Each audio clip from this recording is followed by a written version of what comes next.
Breaking moments ago, CBS News reports the U.S. will allow Mexico to provide oil to Cuba.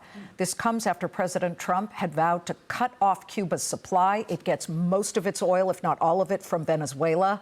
West Texas Intermediate, that is the U.S. benchmark, settled up about 64 cents. We right now are up another 34 cents to $59.46 WTI, and $59.45, as I mentioned. Brent is also higher by just under 1%. That's the international benchmark, most closely aligned with the Venezuelan oil produce. Joining me now to dive through the oil markets and all of the market reaction here, Phill Flynn of the Price Futures Group. And Phill, last week, closer to the end of the week, oil jumped. And could you agree that that was mostly on the Iran protests? Because if you start tapping Venezuela for oil, supply goes up, price goes down. You're absolutely right. You know, I can't tell you, there's a lot of people in the oil space that are so excited about Venezuelan oil coming back. But on the flip side of that, they are worried about Iran. And this situation, you know, apparently there was a big crackdown over the weekend. A lot of rumors of what President Trump may or may not do. And that actually is, I think, the main reason why we see oil prices creeping back up today. But, you know, I think it's kind of interesting, President Trump saying, we're not going to sell oil to, to Cuba, from Venezuela, but maybe we'll let Mexico use it.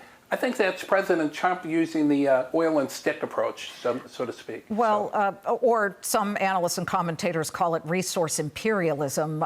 He's taking over an entire country's oil operations. And, of course, we're going to be speaking later with John Jovanovich, and he is, of course, the head of the Exim Bank, the Export-Import Bank.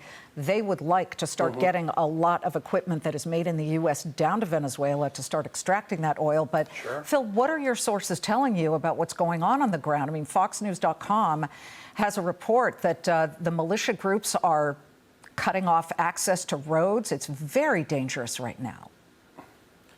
It is very dangerous. And this is one of the reasons why some of the oil companies have shown some reluctance to go back into Venezuela, because they're worried about their people, right? And, President Trump was very confident that that wasn't going to be a problem, that the U.S. was going to do things to keep things in line, But when you get militia groups like that, very difficult to keep in line.